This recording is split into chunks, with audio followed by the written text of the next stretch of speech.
Hey, what's going on, everybody? I'm King Sway, and welcome back to King Sway Entertainment. Today, I'm kind of late to the party.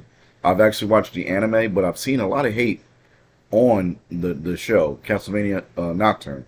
So I'm going to be responding. I'm going to be reacting to a lot of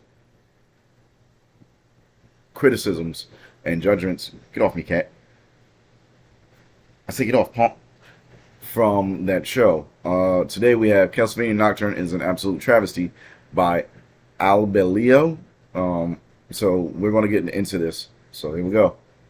Every once in a while, something comes along that catches people by surprise. Maybe not a radical improvement, but generally a step in the right direction, all things considered. And then there's Castlevania on Netflix. Castlevania was one of the worst degradations of an anime in recent memory. The extended trailer that was Season 1 was fine, while Season 2 buckled a little under its own weight, but otherwise middling. Then Season 3 threw Castlevania down a flight of stairs at Olive Garden and beat it with frozen garlic bread before Season 4 staked it through the heart and left the bill. Now most of the previous group of morons has decided to piss on the ashes of what... See, already I am having a problem with what this dude is saying for the simple fact that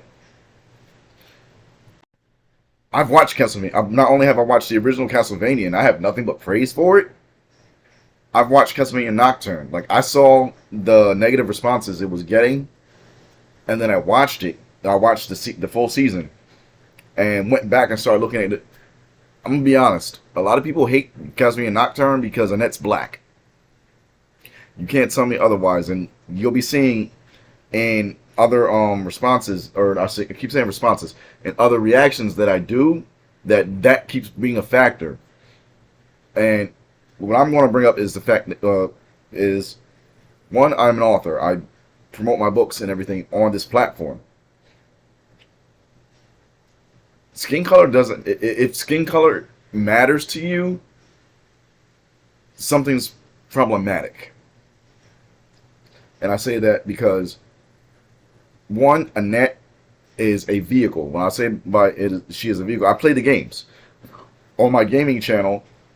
I played Castlevania Symphony of the Night, which is one of, if not the best game out there for Castlevania. And the fact that you got to play as Alucard, and it wasn't just, what was it, Castlevania 3, not Trevor's Quest, was the first time you got to play as Alucard, if I remember correctly.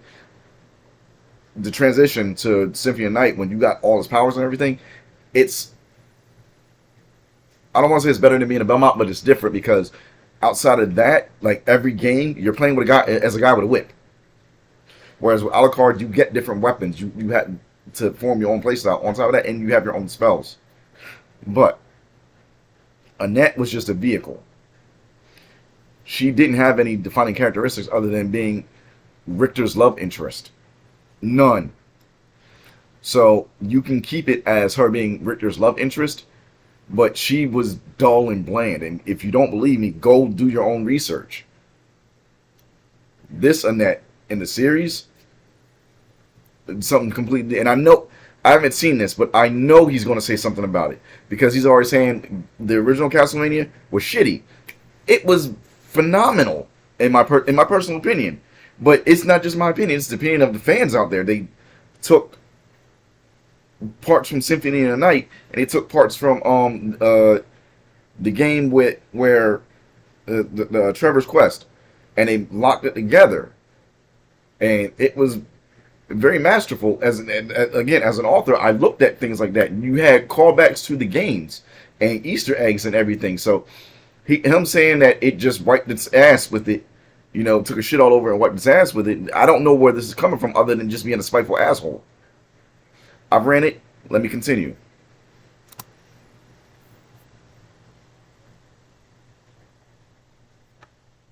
they already destroyed. With less than half the original team and a new cast of writers, most of whom with only one actual writing credit to their name, it makes sense this show would go as well as installing screen windows on a submarine. The previous series decided the multipath story of Castlevania 3 Dracula's Curse wasn't enough to stretch into a decent story and forced Curse of Darkness into the mix with ultimately disastrous results. Nocturne decides to one-up this effort by forcing features from Okay, that's where Dracula's Curse. I kept saying Trevor's Quest. I'm probably conflating them with Simon's Quest, which is Castlevania 2. But that much aside, if you go back to the game with Isaac and I can't remember the guy's name. Save my life right now. The Forge Master, like his name is escaping me at the time. At the time, he was tied into the events after Dracula's curse. So it was, if he's tied into the events of after Dracula's curse, and it made it look like he was there with Dracula's curse, they're going to tie him in. It makes sense. This dude, if you look at it, this dude is just complaining to complain. I'm not even a minute in to the actual thing, and I've spoken at length to dude just hating on the series just to hate on the series. Harmony of Dissonance, Rondo of Blood, Symphony of the Night, and Bloodlines into a blender, shredding it on max speed, and pouring in an unhealthy amount of Reddit and Tumblr. Castlevania Rectum follows Richter, the sixth canonical Belmont, because apparently Leon, Christopher, Just, and Simon each did not have enough plot to make up a single straightforward story out of their adventures. Richter Belmont fled to France to be raised by his Aunt Tara and her daughter Maria, because his mom was killed by Olrox. 9 years later, during the French Revolution, a cabal of vampires believes their messiah, Erzabet Bathory, and her servant Drolta will save them by blotting out the sun without the need for Auriel's bow. As more vampires arrive and the tides turn, Twinker Belmont, activist Maria, and Tara gain allies that help them, such as Edouard, a gay black opera singer raised in a French slave colony, and the bestest girlest boss ever's, Annette, a runaway slave from the same slave colony of Saint Domain with magical powers and can do no wrong. Noticing a pattern yet? And once again,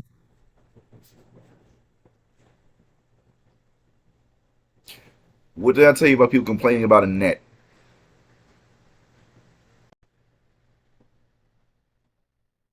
He's complaining about it, but that's the bestest girl ever. And he says, notice a pattern yet? From what he said, there's nothing to establish a pattern, at least in what I see. The story makes, as a fan of the series, the story makes sense. It does. Like, they took the time frame, they twisted it a little bit. And it's a little the events happen after the established canonical date in the games, so they just made it happen a little later, and the French Revolution. And as I said, they just tweaked Annette a little bit, and they gave her some fucking some personality. But we all know what he's really going to. It's about her skin color. there is a corrupt church and Devil Forge Master, but this time the Forge Master has to use a giant machine to produce night creatures, so you know this series is totally different from the previous series. So now the Scooby Gang, comprised of a crybaby, a socialist, a perpetual victim, Little Nas, and the only serious character in this. So, okay, the gay character's gotta be Lil Nas straight. He calls Richter a crybaby. Richter is dealing with all kinds of fucking trauma. He cries. That scene where he's crying was the first time he saw Olrox after Olrox murdered his mom in front of him. Now, see, the thing about it is, in my 41 years of life, I've done a lot. I've actually been to war. I got enlisted when 9/11 happened after high school. So I've seen things. I know what trauma and stress and all that shit is. I also have a degree in psychology. No, for those of you that come to the bar where I bounce, no, I don't just punch people for a living. That shit is, it will fuck with you. You suppress it as much as you can, but when you're confronted with the literal monster that changed your life, you don't know if you can overcome those hurdles in your mind mentally to be who you need to be to overcome that monster figuratively. And that's actually what happens in the series. If you watch in the beginning, Richter and his mom use magic. After his mom gets killed by Olrox, Richter can't use magic. It's a mental block that he has to get over. It's not that someone took his magic. Just went through the same thing. He had a mental block after he had to kill his friend, and his friend killed his lover because Just is Richter's grandfather. Yeah, I'm giving away a little bit of spoilers, but it's been over like what, a month since the shit's come out, so kill me. Richter overcomes the mental block and gets his powers back, but he's dealing with trauma, and this dude is speaking as if he's never had to deal with anything like that. So to call Richter a crybaby is bullshit. Have you never dealt with loss of a loved one? Have you never had nothing to overcome in your life? If that's the case, that's called privilege. And privilege is invisible to those who have it. Now, let's go back and see what he has to say about the other ones, because I got stuck on him calling Edouard Lil Nas, because I don't get offended too easily, but it's like, yeah, the black character, the gay black character. That's what I really feel as though he's doing right now. And calling somebody that went through extreme trauma a crybaby. Now, as an author, one of the things you got to do is you got to put yourself into the shoes of the character you're writing about and try to see things through their perspective. This dude kills monsters for a living. And when confronted with the little monster that killed his mom, he shut down. You have a fight or flight moment, and in that he fled. Because he wasn't ready for it. It wasn't until after he overcame his own mental block that he was like, nah, now I'm ready for you.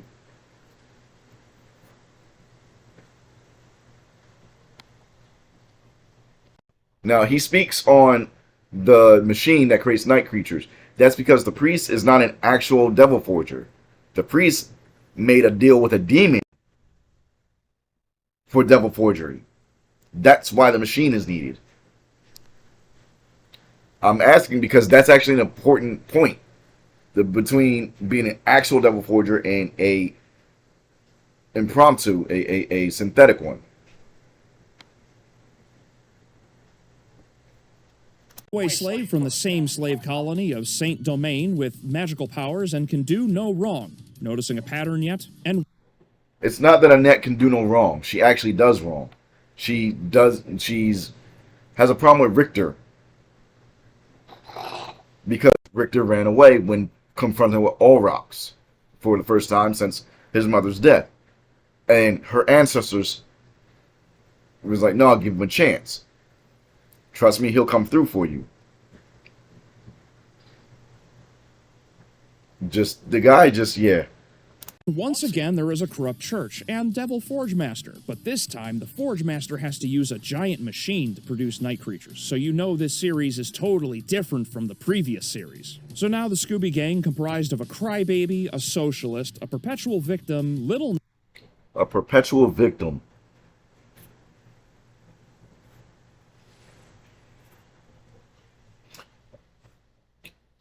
Because I'm gonna say some shit that's probably gonna get my video taken down. Nas, and the only serious character in this show must defeat the union of. So the only serious character is Tara. Gee, I wonder why that is. He called Maria a socialist. Did he not read what the French Revolution was about?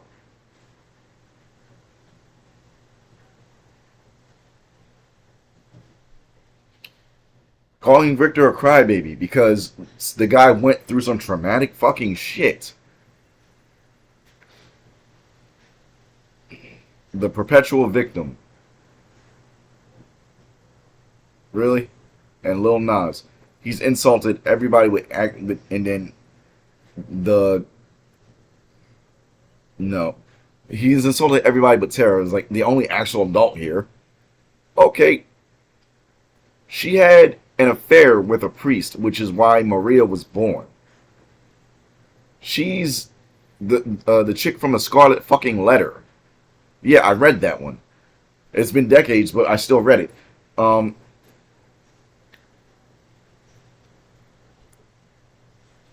She's blindsided to what the priest is doing. Keep saying he has a good reason for doing it up until just right before she gets turned into a fucking vampire. Dude, you suck. Of the corrupt local church and vampires before it's too late. Let's start off simple with the animation. It sucks, even when the animation speed isn't slow like playing Perfect Dark on the Nintendo 64. Characters look like they're comprised of separate layers, causing their faces to jumble in motion. Early on, Cardi B gives a speech about freedom, and while her eyes stay level with her brow line, her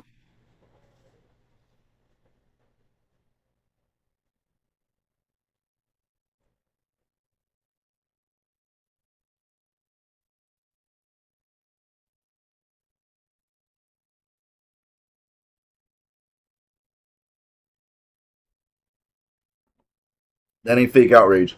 It's for all of you that have rocked with me for as long as I've been making these videos. You never see me just sit back with a wow moment. Like, really, Cardi B?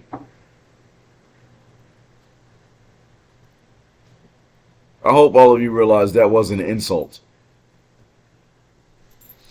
We ain't even anywhere into this, and her mouth shifts. And anytime these people walk or run, they either glide with no spring in their step or bounce with as much motion as a stuffed A-cup. And let's not ignore the 3D shortcuts used when the budget ran out. Alcox looks for the Devil Forge Master's tome beneath the Abbey and spots it on an altar that looks like it was rendered for Myst on Macintosh. How about those awful skyboxes during the fight scenes? The fights are already bad enough, but this is hell of a boss level trash where you have close-up 2D characters in the foreground backed by a skybox rotating with missing assets. Early on, Maria and Richter meet with revolutionaries in the woods, and there are rocks, bushes, the campfire, and oh yes, the people, but all of that disappears until the fight is over. Other objects will vanish too, like the vampire killer whip noticeably disappearing during Julia's fight with Bollocks, as well as the near entire fight under the Abbey. Then it appears in the beginning of the next episode, as well as the sword Richter dropped. But later in that same episode, in the pub, Richter's sword is now missing. Then, before Just even had a chance to snatch the whip,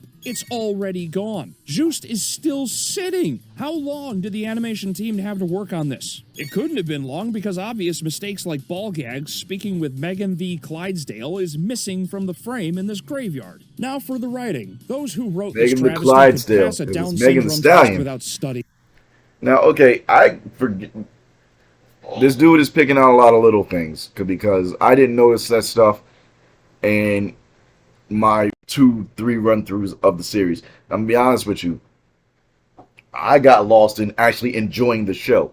I wasn't looking for anything to nitpick about it. Now,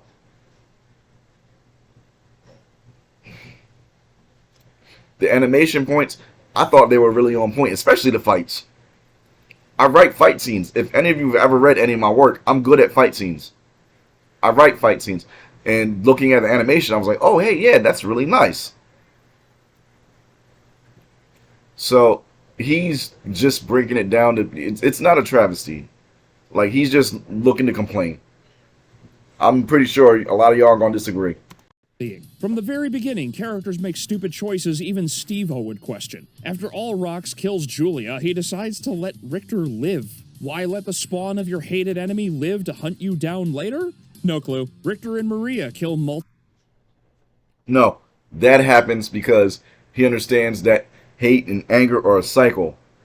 Maybe Richter will come from, maybe you won't. It's the same thing that Afro does at the end of the second Afro Samurai. After he kills the guy's dad, the guy's stepdad, the guy that this kid sees as dead, this kid tries to get his revenge on Afro and follows him everywhere. Afro saves him from a couple times. And after he gets the number 1 headband back, he gives the number 2 to the kid and says, anytime you're ready. Because he knows what's going to happen. This kid is going to come for him because he watched the same thing happen.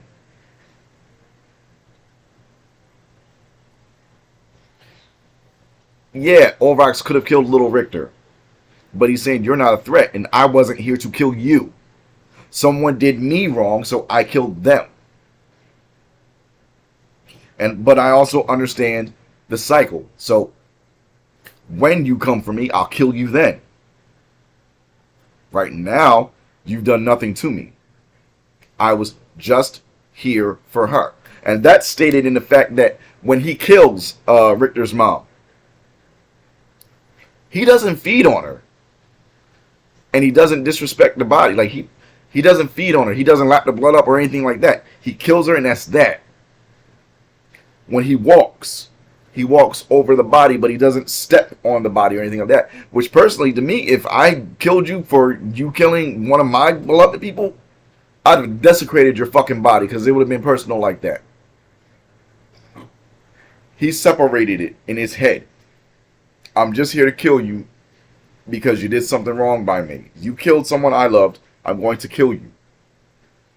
But he, even in that personal moment, he didn't make it that personal. You get what I'm saying? Hopefully y'all are still following along with me. Multiple vampires right out the gate, but no one decides to hunt them during the day and purge them from the city? The entire setting doesn't work. I refuse to believe all these revolutionaries who despise the ruling class would continue to willingly live in the shadow of both bureaucrats and vampires when... Not all vampires are open about who and what they are. That's common sense. One of the ways to survive as a vampire, because you can't be hunted during the fucking day, is to not let somebody know, one, where your lair is, two, that you're a vampire. If you let someone know, hey, I'm a vampire, blah, blah, blah, yeah, I just did that. You don't let them know where you sleep. That's common sense. That's like, if you got ops, yeah, I use the modern day slang, you don't let them know where you stay. It's common sense. As far as the people go, they're poor. The ruling class, the nobles have downtrodden them so much to keep them poor. Sound familiar? Sound familiar? Anyway, so what are they going to do? Leave and go where? Don't get me wrong, but that's the point of the revolution. We're tired of this shit. Fix it.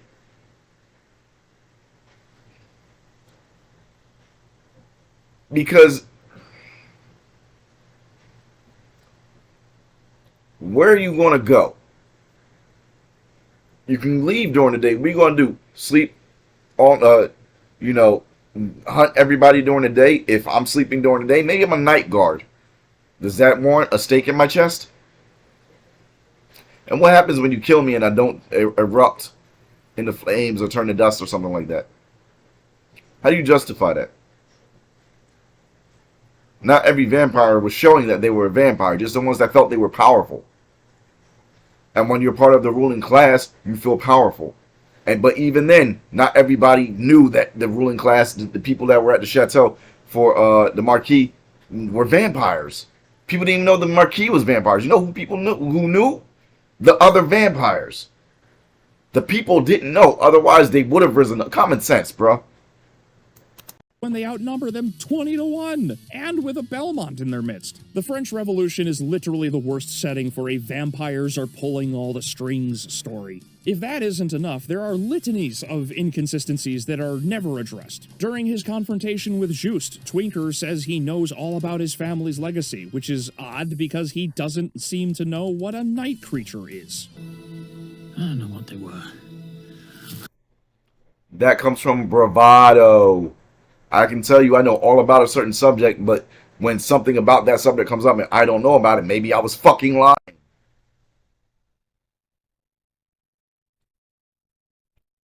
Because at the end of it, when Alucard saves them from Drolta, at the end of the first season, like right at the end, and Alucard announces himself and goes, I am Alucard, son of Dracula. Fight me and I will kill you just like thousands of vampires before you. And that's damn near word for word what he says. After that, when the vampires run off, Richter looks at him and says, you really are Alucard. Dude, I thought you were a myth. So he knows about things about his past, but he doesn't take them seriously. Maybe he just didn't choose to study about night creatures. That's not much of a contradiction, if you actually look and make the common sense connotations to it. But one of my favorite lines is from Annette, and she goes, who's Dracula? I've never seen anything like them. How about Rihanna, sometimes required to say something before casting a spell when other times not? Even small details like vampires that can fly. Not all spells have incantations to them. She's just learning that. Okay, I am a big D&D dork. Hey, baby. You okay, princess? All right. I see. I see it. No, I'm not editing that out. For those of you that don't know, I have kids and they come in, they hang with me sometimes when I do my reactions. But I'm a big fantasy dork in general. Something you're just learning and you learn the incantation to it, you still got to do the incantation. Something you're comfortable with, you figure out how to use without the incantations. That's not just that world. That's the wizarding world for Harry Potter and shit like that. Why some people can use a wand and some people don't need wands for everything.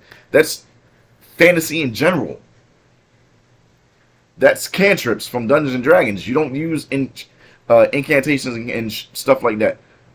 Somatic things. And yeah, I just went straight Dungeon. Like I said, it's common sense. This dude is just drolling the fuck on. Holy shit. This is going to be a long fucking video because we still got 13 minutes to get through of just his video. And I'm just going back and forth sparring. I can't even say sparring with this dude. And then they can't. And then they can. And then they can't. Not because not every vampire learns what the fuck they can do. Some are newer, some are older. That's like, okay, jutsu. We all have, I'm not saying for real, but in the world of Naruto, everyone has chakra, right? So why can some people do this ability and some people can't? You learn differently. Shut up. And as Carmilla said in the first the first iteration, there isn't a manual for this. You just got to figure out what works and what doesn't. Maybe some people learn how to fly and they never bothered to teach them because it's an advantage they wanted specifically for them. And those who did was like, oh, hey, yeah. As opposed to those who didn't.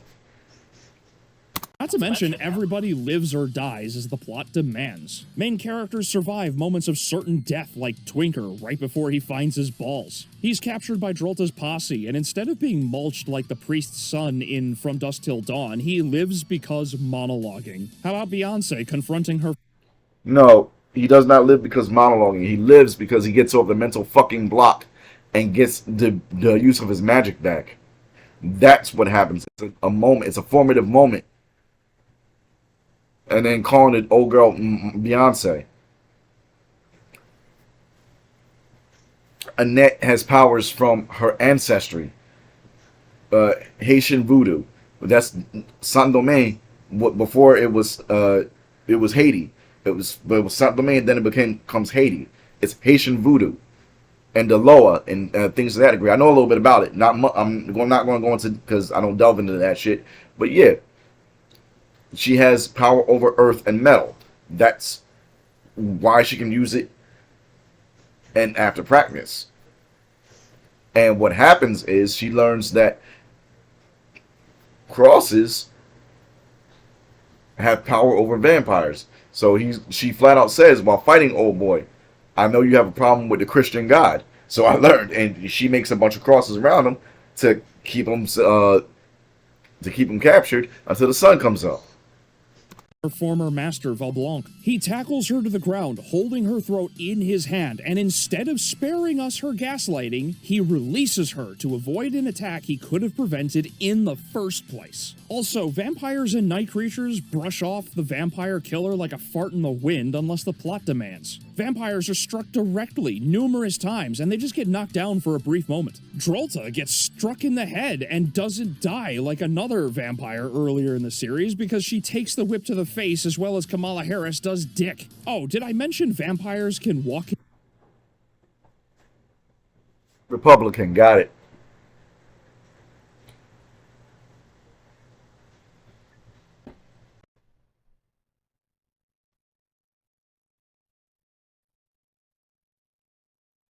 It's not as the plot demands. It has to do with the strength of the vampire and the strength of the person using it. When I say that, he might not be going full force. You don't swing full force because it might not hit everybody at the same. Never mind. This. I wish I had. I might have to find my. I have a grappler hook I use kind of like that. I I train in traditional martial arts. I don't have my weapons up down here. They're all upstairs in my room. I might have to bring them down to show you. Like, yeah, just it's certain things you do, and you quick whip. You don't use full strength with things like that. And even then, never mind, because he used the Morning Star. I was about to say, when Trevor, I was like, most of the after he got the Morning Star, they made him use the Morning Star for a lot. It's one of my favorite points, actually, with Trevor was when he used the Morning Star and the Vampire Killer. But hey, in sunlight now? Drolta and her minions must be using SPF 100K because they're totally fine in the middle of the day. Here's the OnlyFans model standing in direct sunlight and not a sizzle, but Valblanc combusts like a Vietnamese Buddhist. And actually, it wasn't standing in direct sunlight. If you look, they had a parasol over them, and she actually says, "Let's go somewhere with less sunlight." And it's also to imply that while she is powerful and she can take the sunlight for a little bit, it will bother her. It's also a point to say that the guy is not as strong as her.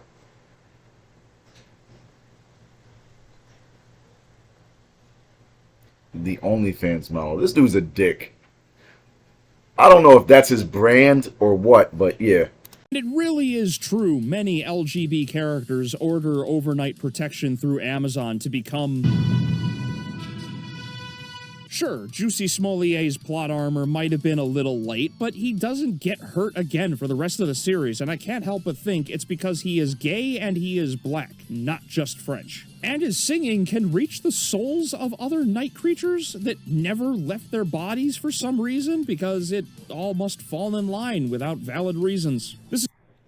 No, because as a night creature, takes the soul of someone and puts it back in a body. Maybe it's your body, maybe it's somebody else's body, but these are people that are getting their souls put back in their body after death, and their bodies being warped.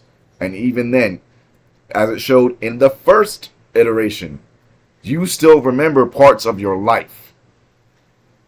The night creature that talked to Isaac, Hector is the guy's name I couldn't remember. The guy that talked to Isaac and was telling him about what he remembered from his life. You still remember parts of your life. He remembered singing. And of course he didn't get hurt. He was locked the fuck up. After he decided to not be what they wanted him to be, they locked him the fuck up to try and brainwash him into being a weapon for him again. So he's behind bars while everybody that's outside is getting their asses whooped. Use common sense, bro. Yeah, it's a plot device, but it does make sense if you actually think about it and not just look at it like, oh god, shit, I hate this. This is why there are so many conveniences you could open up a store. Olrock steals the Devil Forge Master book, but no one cares. Annette and Edouard just so happen to arrive at the right time to save Twinker, Goose Stepper, and Mama Bear before they're killed despite lacking the knowledge of their whereabouts. OnlyFans spots Maria walking away from Applewhite and instantly concludes, she's his daughter. How? No idea, just like you don't get an explanation of Urzabet acquiring the blood of Sekhmet that turns her into a Thundercat. This is because there's no sincerity behind this project. Take Twinker's big moment where his latent magical powers reactivate. It's actually close to a good moment until he opens his mouth.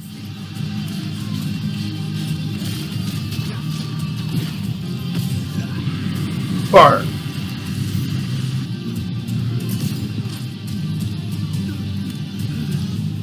There's something you forgot about Belmont's.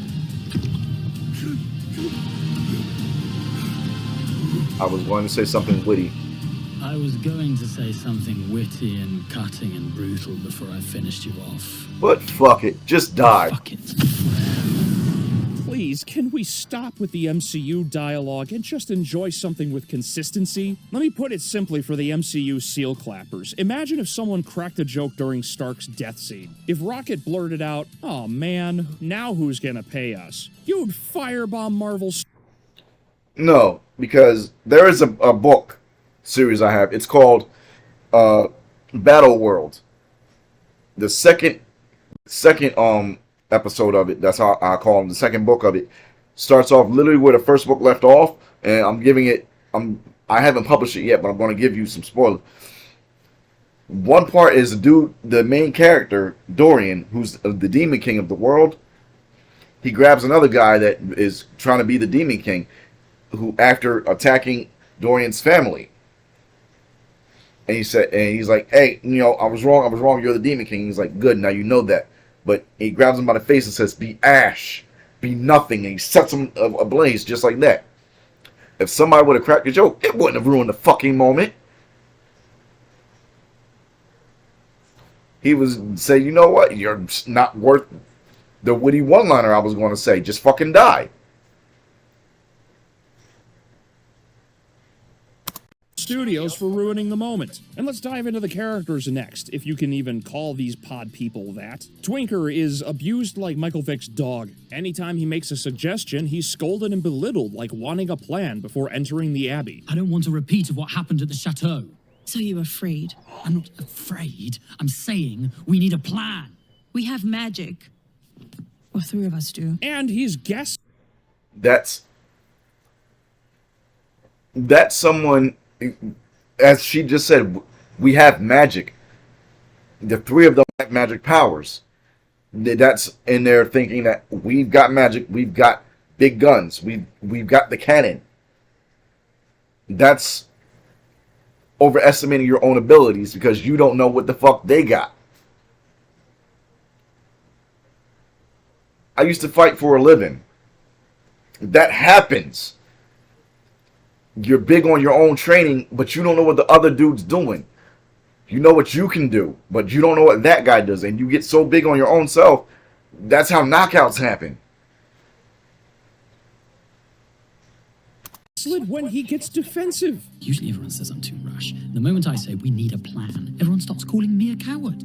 No one's calling you a coward, Richter. So you're afraid? And I'm hesitant to call him the predominant vampire hunter because he often gets bodied by everything around him since the whip is apparently useless. This is probably why he's saved by other characters like Alicia Keys and Alucard. And if it wasn't for the short time frame, Twinker's latent abilities wouldn't have activated for almost no good reason. Seriously, he thinks about his friends dying and that's enough for them to return. He never struggles enough to learn the lesson he never earned. Richter is basically a side character in his own story, and it's painfully obvious with the rest of the cast. Maria is a mixed bag of frustration as well. She's no longer a 12-year-old.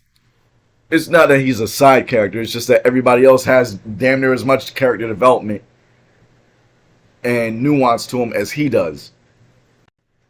Whereas normally people don't have that much development and whatnot to them.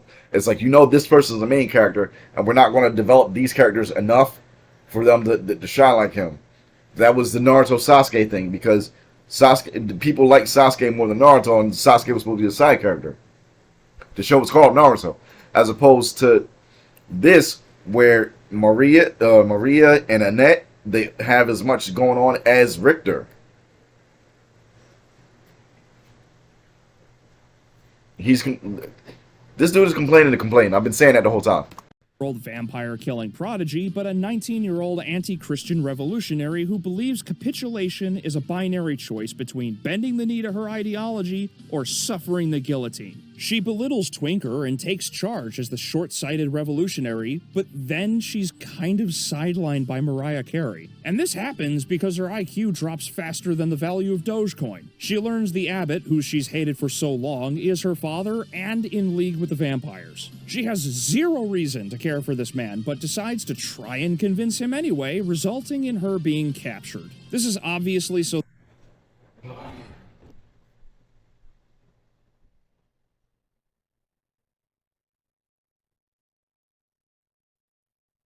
Okay, yeah, she has zero reason to care for him. To her knowledge, he's never been in her life. But you want to know your dad. You want to think your dad is this big, great hero, especially with him being a priest at the abbot and whatnot.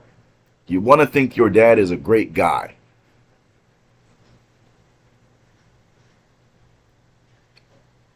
When you finally meet that guy, you want him to be your hero.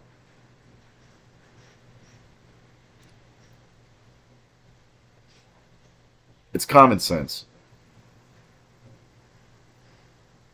I've been around too many people that something like that has happened to, where you finally meet your dad and you want to be this big great thing, and then it turns out that he's not what you imagine him to be.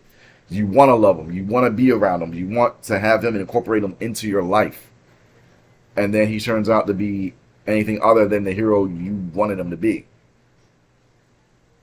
It happens. Understandable. Like, I don't get what this dude ain't getting about it. So the overloaded story can rush to its current climax, but really? I wouldn't believe their relationship could be mended if you casted Cure 4 on it. The worst character of them all is Annette. She's the Amber from Invincible in this series. No longer an uplifting, normal woman captured by Dracula's forces, she is now a former slave from Saint Domain and somehow descendant of the African warrior god of metalwork, Ogun. If that doesn't speak to how high a pedestal she's put on, I don't know what does. She's treated like the second coming of Christ. First off, her backstory gets a near entire episode dedicated to it, which is longer than Twinker, Dumbass, and Terra's combined. When she seeks guidance or feels sad, she is coddled, told she can do no wrong, and to never give up hope. So you were freed. That's not... All we could... That is not what happens. Yeah, she actually has some backstory put to her, but why is he having a problem with the fact that they're fleshing out a character? She's given more spotlight than who? The main character? They're not showing much of Richter because they're going, I should say much of Richter by himself. Richter's a Belmont. Belmonts kill vampires. Belmonts kill monsters. His mom was killed by a monster. He's had to deal with that trauma for 9 fucking years. And he's on the way. He's killed other monsters.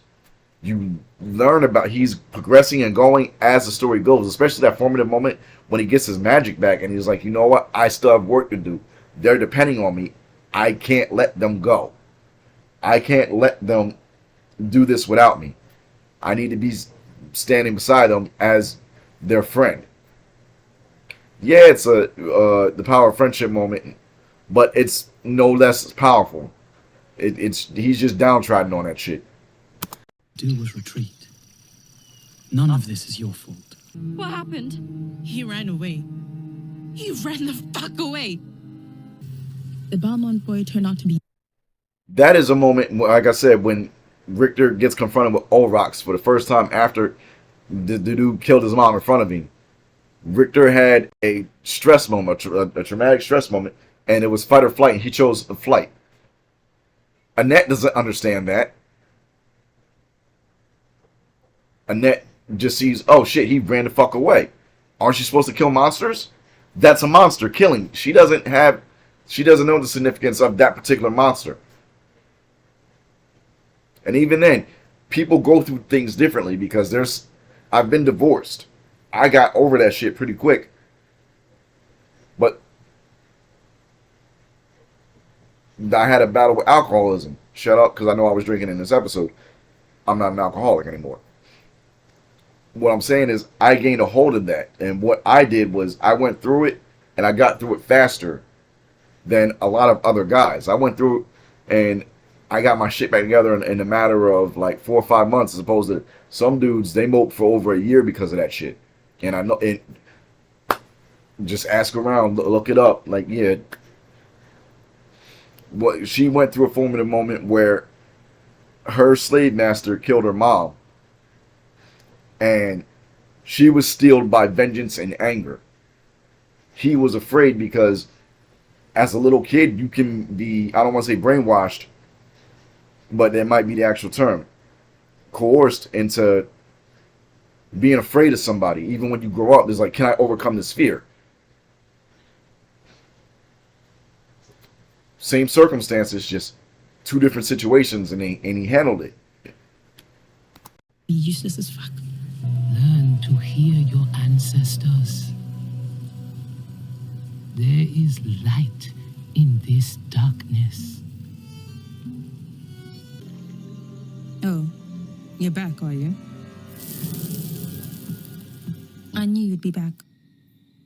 I was more concerned than I wanted to be. The Lion, the Witch, and the audacity of this bitch. And it's in stark contrast to Just talking with Richter. More on that shortly. She even leads the charge into the church at the end. It gets worse. On top of also belittling Twinker, she almost refuses to accept responsibility for her actions. She's the reason Edouard dies, and yet when others fail, she treats them like shit. What happened? He ran away.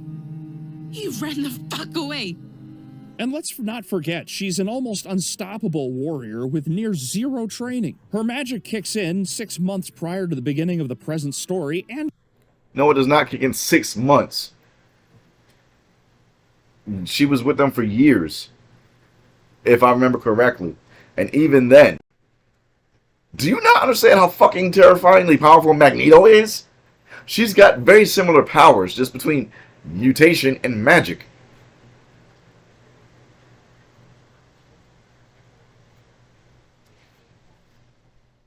she can bend earthen material like dirt, sand, and metal like Toph, as well as close wounds somehow. I got no idea how this one works, but she can cross-stitch bloodied cloth to close your wounds remotely. But wait, there's more.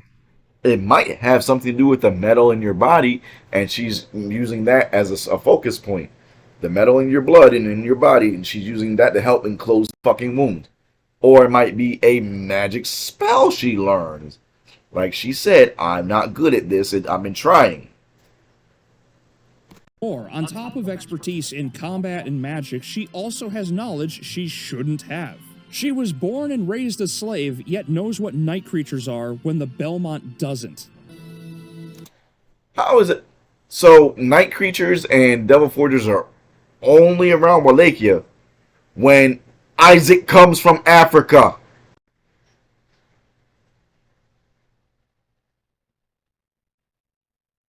So, Africa, if they're there, they might be other places. Like Saint Domingue. Use your common sense, bro. I don't know what they were. I've never seen anything like them. They were night creatures. Demons.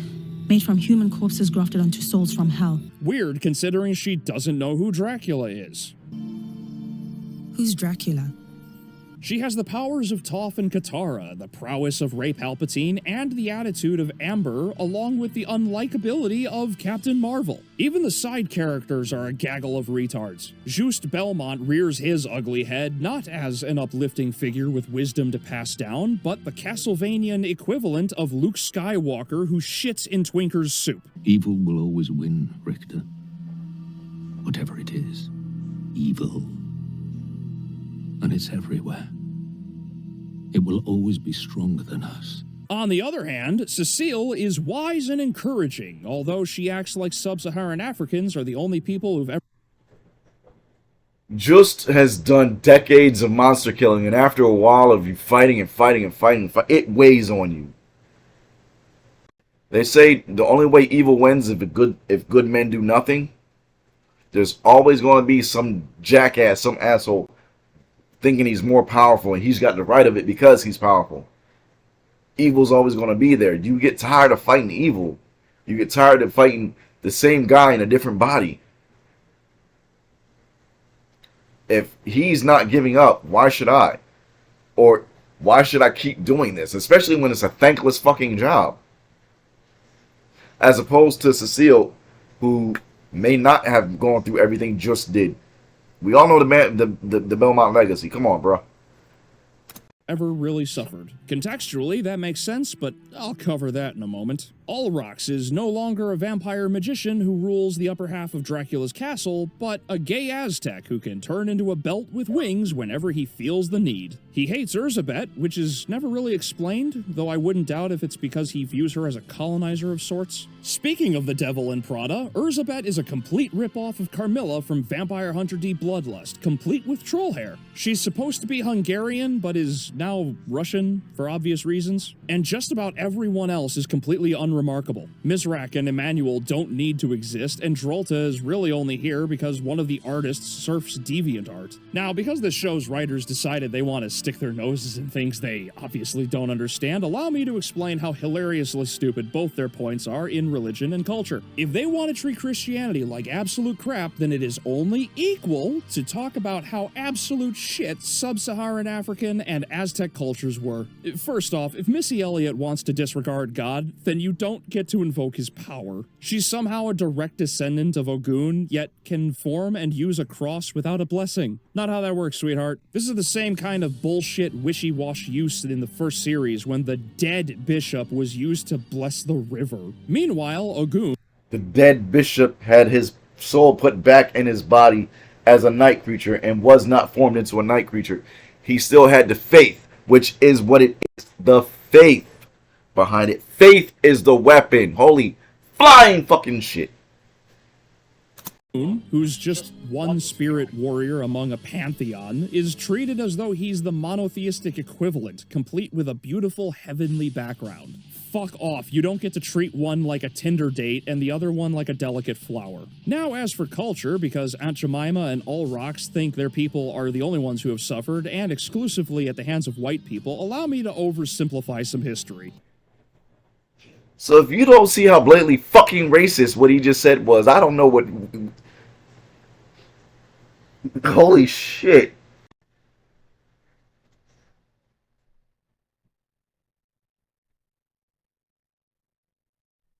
Tell me you hate black people without telling me you hate black people.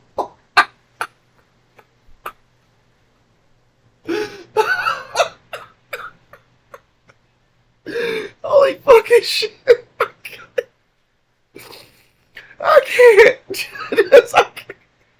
First off, her bullshit claim that Europeans have never suffered like her people is obviously false, with events like the 100-Year War, the Roman occupation, and oh yeah, the Black Plague. Also, the Aztecs had an expansive empire because of their bloodthirsty wars and even more savage human sacrifices, averaging 1 every 10 minutes. They killed around 100 people a day, whether they were enslaved from a neighboring people or one of their own. The Aztecs were fucking insane until the conquistadors came along and made them stop. And how about the African slave trade that was started by Africans to benefit Africans? This is the same thing the Woman King tried to lie about, too. The African slave trade was the central pillar of the near entire continent's economy. So when Cecile tells Janet Jackson that her ancestors loved her, she specifies her mother and father, not the neighbors across the savannah that sold them for tobacco and gunpowder. No one's hands are clean of blood in history, and it's fucking infuriating when the truth is hidden or obscured for political and financial reasons. Well, Albeleo, you've torn this perversion a new asshole like Billy Eichner sitting on an egg beater, but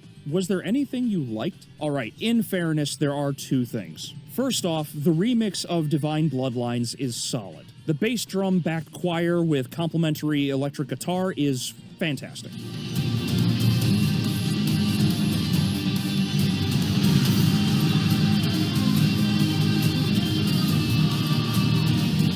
Second, the pixel art animation of Twinker at the end, because I'm not biased. Besides that, this show can slide down a pachinko machine lined with razor blades for all I care. Castlevania Nocturne, the Annette show, tells us what Konami thinks about one of their longest-standing franchises. I'm not surprised this is the state of Castlevania. See, Castlevania. He's saying Castlevania just because Annette's black. Because that's the only reason that... You can't tell me otherwise. Through this whole thing, I think this whole video is going to be like, what, 30 minutes? If not longer, 30, 40 minutes. It's one of my longest ones. I usually make, what, 10, 15-minute videos? And just going on about what the fuck this dude is on. It's some old bullshit. He's talking bullshit. I'm gonna try and make it to the end, but I don't even care to be honest. Castlevania either, but it saddens me that the Starbomb song was a better addition to Castlevania than either official show. After Resident Evil, The Witcher, Cowboy Bebop, and multiple other examples, of course this was going to devolve like the inner cities. Castlevania Nocturne is an absolute disgrace to the franchise. It has zero respect for the people who made the series, the fans who love it, and it doesn't give enough of a shit about the political inserts to even get basic information correct. The dialogue is laughably bad, the animation is terrible, the writing is some of the worst I've seen from Hollywood lately, and that says something. And this is only part 1! In a year's time, I might have to endure this shit again, which would be like Mike Tyson punching me in the balls after he's already knocked me out. And you know Netflix doesn't care because money is money, and as long as that is all that drives them, you know that they are the real vampires. Anyway, thanks for watching, and I'll see you in the next video.